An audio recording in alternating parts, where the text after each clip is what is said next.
डोले। वो कौन सा जमाना था जब अल्लाह के नबी ने कहा मस्जिद नबी की ये छत खजूर के पत्ते की बनी हुई है। नमाज पढ़ाने के लिए अल्लाह के नबी खड़े हुए, सहाबा नमाज पढ़ा रहे थे। अल्लाहू अकबर। अल्लाह के नबी ने नमाज पढ़ाई, अल्लाहू अकबर। सहाबा ने नबी के पीछे नमाज पढ़ ली। रुकू में गए, हवा में तेजी आ गई। रुकू से उठे, समी अल्लाहु लिमन हमीदा। हवा इतनी तेज चली कि खजूर के पत्तों की बनी हुई छत उड़ गई। अल्लाहू अकबर कहकर सजदे में गए। पानी के कतरे जमीन के ऊपर गिरने लगे। जमीन पर मिट्टी थी, पानी के कतरे जमीन पर गिरते और जमीन से मिट्टी उठकती और वो मेरे नबी के चेहरे पर लग जाती। नमाज पढ़ाने के बाद सलाम फेरा, अस्सलामु अलैकुम व रहमतुल्लाह, अस्सलामु अलैकुम व रहमतुल्लाह। सहाबाए किराम की तरफ चेहरा किया, मुक्तदियों की तरफ। चांद जैसा चमकने वाला चेहरा आज मिट्टी से सना हुआ है, आज मिट्टी से गर्दालूद है। सहाबा ने नबी अकरम के चेहरे पर लगी हुई मिट्टी को देखा। आपके सहाबा के आंखों में आंसू आ गए। अल्लाह के नबी सल्लल्लाहु अलैहि वसल्लम से अर्ज करने लगे, आज खजूर के पत्तों की छत उड़ गई, जमीन पर मिट्टी के छींटे आपके चेहरे पर लगे। अल्लाह के नबी इस मस्जिद की तामीर के लिए आगे बढ़िए, इसके ऊपर कोई छत डलवा देते हैं ताकि बारिश के कतरे जमीन पर ना आए। अल्लाह के नबी ने जब ऐलान किया कि लोगों इस मस्जिद के लिए, मस्जिद नबी के लिए कुछ लोग चंदा दो, उस्मान गनी एक तरफ से उड़ते कहते हैं, आए अल्लाह के नबी, किसी से 1 रुपया लेने की, 1 पैसा लेने की जरूरत नहीं है। मस्जिद नबी के लेंटर के लिए जितने रुपए, जितने पैसे, जितनी रकम की जरूरत है, उस्मान गनी अकेले देने के लिए तैयार है। मेरे भाइयों, ये वो जमाना था लोग नबी अकरम के चेहरे पर पड़ने वाली मिट्टी को नहीं देखते थे तो एहसास हो जाया करता था। आज हमारी हालत क्या है? आज 1-2 रुपए, 100 रुपए, 200 रुपए ऐसे देते हैं जैसे लगता है हमारी रूह निकल रही हो। मेरे भाइयों, यही चीजें तो काम आएंगी, यही चीजें तो काम आएंगी। यही तो कहा, युकीमून सलाह व मिम्मा रज़क़नाहुम युनफ़िक़ून। जो हमने रिज़्क़ दिया उसमें से खर्च करते हैं। हिजरत करके जब अल्लाह के नबी मदीना पहुंचते हैं, आपको मालूम होगा मदीने के अंदर मस्जिद नबी ऐसे खजूरों के पत्तों की छत की बनी हुई थी और मगरिब की नमाज अंधेरे में पढ़ी जाती थी। ईशा की नमाज सहाबाए किराम और अल्लाह के रसूल बहुत लेट पढ़ा करते थे, अंधेरे में नमाज होती थी। मदीने में कोई घर ऐसा नहीं था जिस घर के अंदर थोड़ा सा तेल मिल जाए जो मस्जिद नबी में चिराग जलाने के काम आ जाए। इतने गुर्बत का जमाना था, इतनी गुर्बत का जमाना था कि मस्जिद नबी कई दिनों तक बनने के बाद अंधेरे में फजर की नमाज, इशा की नमाज और मगरिब की नमाज अंधेरे में पढ़ी जाती थी। एक दिन का वाकया है, हजरत तमीम दारी अपने घर से एक चिराग ले गए। एक्स्ट्रा चिराग आ गया, तेल डाला, रुई लगाई कॉटन और चिराग जला दिया और इशा की नमाज के वक्त में ले जाकर मस्जिद नबी में रख दिया। ये पहला दिन था मस्जिद नबी बनने के बाद, ये पहला दिन था चिराग जलने का। अल्लाह के नबी जब हुजरा आयशा से निकले और नमाज पढ़ाने के लिए जब आगे बढ़े तो आपने रोशनी देखी। जब रोशनी देखी तो आपका चेहरा खिल गया। सहाबाए किराम के खिले हुए चेहरों को देखा, आप मुसल्ला इमामत पे आगे बढ़ गए। पूछा, ये चिराग आज इस मस्जिद में किसने रोशन किया है? ये चिराग आज इस मस्जिद में किसने जलाया है? लोगों ने बताया, ये तमीम दारी लाए हैं। हजरत तमीम दारी कहते हैं, अरे अल्लाह के नबी, आज मेरे पास एक चिराग का और इंतजाम हो गया मजीद, तो मैं ले आया कि अल्लाह के घर में अंधेरा क्यों रहे। अल्लाह के नबी की जबान से जो जुमला निकला वो जुमला ये था, लक़द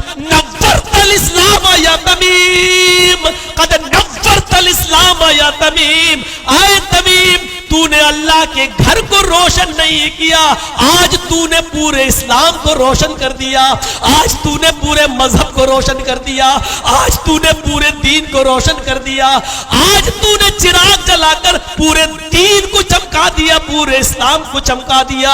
ये सूरत हाल थी। उस जमाने में भी लोग अंधेरों में नमाज पढ़ा करते थे।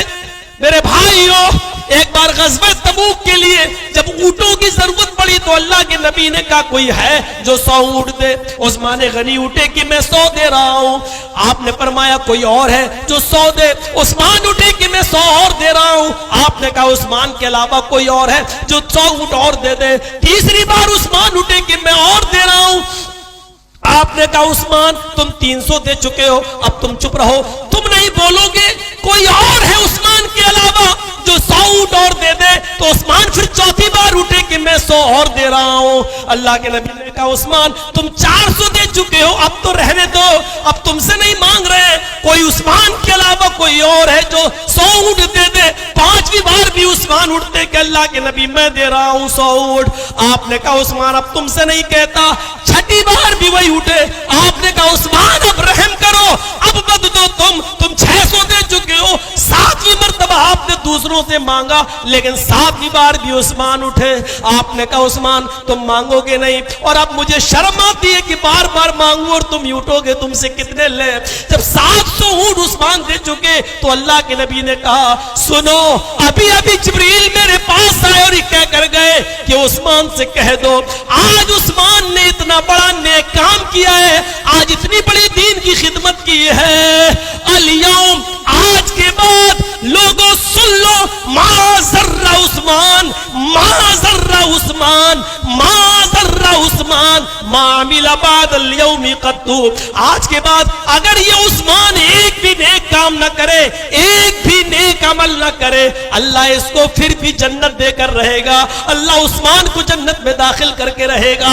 ये कौन सा दौर था जो नबी बार बार दूसरों से मांग रहे हैं और उस्मान अकेले उठ रहे हैं? ये जज्बा हमारी जिंदगियों में नहीं आ सकता है। इसलिए सूरह बकरा के पहले रुकू को पढ़िए, बार बार पढ़िए, उसकी तफसीर में जाइए और पढ़िए और अपनी जिंदगियों में इनकलाब पैदा कीजिए। ये पहला रुकू है जो हमारी जिंदगियों में इनकलाब पैदा कर रहा है। पूरा कुरान तो छोड़ दीजिए, कहां तक आप मुताला कर पाएंगे और कहां तक आप चल पाएंगे? पहले रुकू से इबरत हासिल कर लीजिए। अल्लज़ीना युमिनूना बिल गैब व युकीमूना अस्सलाह व मिम्मा रज़क़नाहुम युनफ़िक़ून। और इसके बाद लास्ट जुमला है वबिल आखिरति हुम यूक़िनून। जो कयामत के दिन, आखिरत के दिन का यकीन रखते हैं, जो ये मानते हैं कि एक दिन हम अपनी जिंदगी का खात्मा भी होगा मेरा, और मरेंगे भी, और मरने के बाद हम दोबारा उठाए जाएंगे और हमसे हमारी जिंदगियों का हिसाब व किताब होगा। 4 सवाल होंगे, 5 सवाल होंगे हमसे अल्लाह तबारक व तआला की हम मैदान महशर में। अन उम्रिही फीमा अफना, पहला सवाल हमने तुझे जो उम्र दी थी तूने उसको कहां गंवाया। वो अन शबाबिही फीमा अबला, जवानी दी थी उसको कहां गंवाया। वह माली ही, माल दिया था कहां से कमाया। बिन ऐन इक्तसबा, कहां से कमाया। वो ऐन अनफक्ता, और उसको खर्च कहां किया। ये चौथा सवाल। पहला सवाल उम्र, उम्र कहां गवाई। ये 1 साल से लेके 80 साल तक की जो जिंदगी दी थी कहां गवाई। बुढ़े बोलेंगे हुक्का पीने में। कहां गवाई। मालो दौलत कमा के औलाद के नाम करने में। वान शबाबिही फी बाबला, उम्र में 1 साल से लेके 80 साल की पूरी जिंदगी आ गई। लेकिन जवानी के ताल्लुक से अल्लाह अलग सवाल करेगा। 15 साल से लेकर 40 साल तक की जो जिंदगी होती है ये जवानी कहलाती है। इसके ताल्लुक से अल्लाह अलग से सवाल करेगा। ये हमने जो जिंदगी तुम्हें दी थी, जवानी, नौजवानी और जवानी, ये तुमने कहां गंवाई, कहां खर्च किया। जवाब तैयार करो। क्या है जवाब। कैरम बोर्ड खेलने में, IPL देखने में, बीड़ी सिगरेट की खेती करने में, बनाने में, सूद खाने में। औरतें जवाब देंगी छोटे छोटे कपड़े पहनकर बाजारों में घूमने में, अपने देवरों के साथ घूमने में, अपने बहनोइयों के साथ घूमने में, अपने बॉयफ्रेंड के साथ फेसबुक पे और व्हाट्सएप पे चैटिंग करने में। खोल खोल के बताऊं, क्या क्या बताऊं? अपने अपनी जिंदगी के बारे में सब सवाल का जवाब ढूंढ लो। जवानी कहां? 2 सवाल। उम्र के बारे में, जवानी के बारे में। तीसरा सवाल माल के बारे में, कमाया कहां से? ये तीसरा सवाल, कहां से कमाया? और चौथा सवाल, खर्च कहां किया? ये भी बताओ। कमाना जरूरी नहीं, कमाने से ज्यादा खर्च कहां किया? खर्च अपने बेटे को MBBS कराने में। MBBS में हमारा बेटा नहीं आया तो 50 लाख 60 लाख रुपए डोनेशन देकर हम प्राइवेट स्कूलों में घुसेड़ने में। जवाब ढूंढ लो, क्या जवाब देना है? पैसा कमाया कहां से और खर्च कहां किया? 4 सवाल। और 5वां सवाल हम मौलवियों से भी होगा, वान इल्म जो दिया था उसको तुमने लोगों तक कितना पहुंचाया? ये 5वां सवाल हम जैसे उलमा से भी होगा। ये 5 सवाल जब तक कोई आदमी जवाब न दे दे, कदम नहीं हिला सकता। व बिल आखिरति हुम युकीनून, आखिरत का दिन ये मानना पड़ेगा, डे ऑफ जजमेंट, एक फैसले का दिन आएगा। दुनिया में कोई अदालत ऐसी नहीं है जो इंसान को उसके अमलों का पूरा पूरा हिसाब और पूरा पूरा जजमेंट कर दे। कोई दुनिया में ऐसी अदालत है? मुझे आप बताइए, बताइए। एक सवाल, हमने किसी एक आदमी का कत्ल किया है, जुर्म साबित हो गया कोर्ट के अंदर, हमारी सजा क्या है? फांसी। निर्भया हत्याकांड में 4 लोगों को फांसी हुई, एक ने पहले ही खुदकुशी कर ली थी, 5, एक नाबालिग था तो वो बच गया। निर्भया एक थी, उसको मारने वाले 4 थे, 6 लोग थे। एक नाबालिग था, उसको 3 साल की सजा मिली, वो छूट गया। एक तिहाड़ जेल में खुदकुशी करके खुद मर गया। बचे 4, उनको लटका दिया गया फांसी के फंदे पर। जान तो एक की गई, इन लोगों ने मिलकर एक की जान ली, और इस एक के बदले में जान कितने लोगों की गई? 5 लोगों की। एक ने खुदकुशी की और 4 फांसी के फंदे पर लटका दिए गए। इंसाफ नजर आ रहा है? हालांकि शरीयत भी यही कहती है, अगर 20 लोगों ने भी मिलकर मारा है किसी एक को तो उन 20 को कत्ल किया जाएगा। लेकिन एक आदमी ने एक को कत्ल किया, हम हैं, एक को कत्ल किया और जुर्म साबित हो गया तो सजा क्या है? फांसी। सऊदिया में हुए तो कत्ल, लेकिन अगर हमने 50 को मारा है तो अकेले हमने अगर 50 को मारा है तो सजा क्या है? फांसी। एक को मारा तब भी फांसी, 50 को मारा तब भी फांसी। जिन हमने 50 को मारा तो हमें एक फांसी लग रही है, तो ये एक आदमी के कत्ल की सजा हुई। अभी 49 कत्ल की सजा भी बाकी है, जो दुनिया की अदालत हमें नहीं दे सकती है, नहीं दे सकती है दुनिया की अदालत। हमने 10 को कत्ल किया, हमें भी सुप्रीम कोर्ट के फैसले ने हमें भी मुजरिम साबित करके हमें सजाए मौत सुना दी, हमें सजा मिल गई।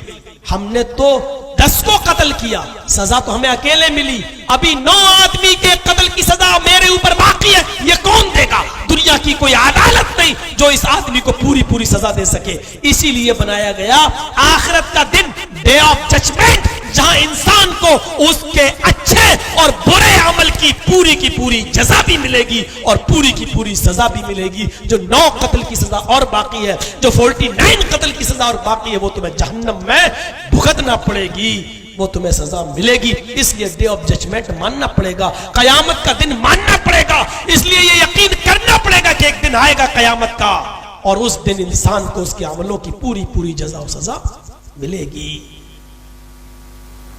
अल यौम ला तमलिकु नफ्सुन लिनफ्सिन शैआ वल अम्रु यौमइज़िन लिल्लाह।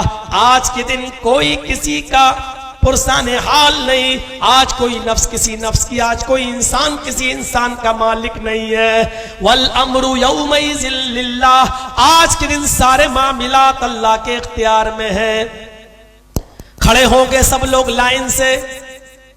सऊदिया का बादशाह भी होगा, पाकिस्तान का वजीर आजम भी होगा, तुर्की का तैयब उर्दुगान भी होगा, शाम का भी होगा, सीरिया का भी होगा, इराक का भी होगा, ईरान का भी होगा, मलेशिया का भी होगा, आपके इंडिया का भी होगा। लाइन से सब खड़े हुए होंगे और अल्लाह ताला पुकार कर कहेगा, ए दुनिया में चौधराहट करने वालों, आए दुनिया के बादशाहों, आए दुनिया के मालिकों, हमने अलग अलग हिस्सों का अलग अलग आदमी को मालिक बना दिया था। आए मालिकों, आए दुनियादारों, आए दुनिया में बादशाह करने वालों, लिमनिल मुल्किल यौम, आज के दिन का पूरा मालिक कौन है? आज के दिन का पूरा बादशाह कौन है? आज के दिन बादशाह किसके हाथ में है? चीख कर कहेंगे लोग, लिल्लाहिल वाहिदिल कहार, आज के दिन का पूरा बादशाह तो अल्लाह है जो अकेला है और जबरदस्त है। वाहिद और कहार है, वो अकेला और जबरदस्त है। आज के दिन की पूरी बादशाह तो उसी के हाथ में है। उस दिन का भी यकीन हमें करना है। इतनी चीजों के बाद मेरे भाइयों, अब आइए मेरे उस जुमले पर जिस पर मैं अपनी तकरीर का इख्तिताम कर दूंगा, और इसी कामयाबी के ऊपर कल मजीद बातें आपके सामने आएंगी। जरा सुनिएगा। इतनी चीजें बताने के बाद, कितनी चीजें, ज़ालिकल किताबु ला रैब फीह, इस किताब की तिलावत जब करो तो शक व शुबहे से इस किताब को बिल्कुल पाक समझो, इसमें डाउट ना करो। पहली चीज हुदल लिल मुत्तकीन। दूसरी चीज ये कि जब कुरान पढ़ो तो तकवा हो, डर हो, तब तो तुम्हारी जिंदगी में हिदायत आएगी। अगर डर नहीं है, अल्लाह का खौफ नहीं है, तो हिदायत तुम्हें नहीं मिलेगी। दूसरी चीज, तीसरी चीज, अल्लज़ीना युमिनूना बिल गैब, छुपी हुई चीजों पर, जहन्नम, जन्नत, अल्लाह, फरिश्तों पर ईमान रखो, और जैसे बताया गया उस तरीके से ईमान इसके ऊपर होना चाहिए। जो लोग ये रखते हैं, वह युकीमून सलाह, और जो नमाज कायम करते हैं, अपने वक्त पर नमाज को पाबंदी के साथ पढ़ते हैं, हलाल और हराम का ख्याल रखते हुए हलाल रिज़्क़ खाकर नमाज के लिए जाते हैं, हराम से बचते हैं। उसके बाद बताया गया वह मिम्मा रज़क़नाहुम युनफ़िक़ून, और जो हमने रिज़्क़ उतारा उसमें से वो खर्च करते हैं। और फिर चीज है वल्लज़ीना युमिनूना बिमा उन्ज़िला इलैका वमा उन्ज़िला मिन क़ब्लिक, और कुरान पर भी यकीन रखते हैं। कुरान से पहले जो हमने किताबें उतारी, तौरात, ज़बूर, इंजील, उन पर भी उनका ईमान है कि ये भी अल्लाह की किताबें थी, अल्लाह ने नाजिल की थी, लेकिन इनके मानने वालों ने इनमें गड़बड़ी कर दी, और इसने असली में बहुत सी चीजें नकली मिला दी। अब ये किताबें मंसूख हो गई, लेकिन तौरात, ज़बूर, इंजील ये सब आसमानी किताबें थी। कुरान पर भी ईमान, और कुरान से पहले जो किताबें नाजिल हुई उन पर भी ईमान। व बिल आखिरति हुम यूकिनून, और जो कयामत के दिन पर यकीन रखते हैं। इतना काम करने वालों को अल्लाह ताला क्या कह रहा है? उलाइका अला हुदम मिर रब्बिहिम, यही लोग हैं जो अपने रब की हिदायत पर हैं। व उलाइका हुमुल मुफ्लिहून, और यही लोग हैं जो कामयाब होने वाले हैं। अब कामयाब होने के बाद इंसान कहां जाएगा? कामयाब होने का मकसद क्या है और कैसी कामयाबी, ये इंशाअल्लाह एक टुकड़ा इसका छोड़ रहा हूं जो कल इंशाअल्लाह पूरा करूंगा मैं। हम अल्लाह से दुआ करते हैं कि बारे इलाह हमारी जिंदगियों में इनकलाब पैदा फरमा दे। अल्लाह हमें कुरान करीम पर पक्का और सच्चा ईमान रखने वाला बना दे। बारे इलाह हम तुझसे ये भी दुआ करते हैं कि हमें पक्का सच्चा नमाजी बना दे, जन्नत की नेमतों के लिए नेक अमल करने वाला बना दे, और जहन्नम के अजाब से बचने के लिए गुनाहों से बचा ले। अल्लाह क़यामत के दिन की तैयारी करने की हमें तौफीक अता फरमा, और जब तक तो हमें जिंदा रख, इस्लाम पर जिंदा रखना, और जब हमारा खात्मा हो तो ईमान पर हमारा खात्मा फरमाना। वमा अलैना इल्लल बलागुल मुबीन व आखिरु दअवाना अनिल हम्दुलिल्लाहि रब्बिल आलमीन। अस्सलामु अलैकुम व रहमतुल्लाहि व बरकातुहू।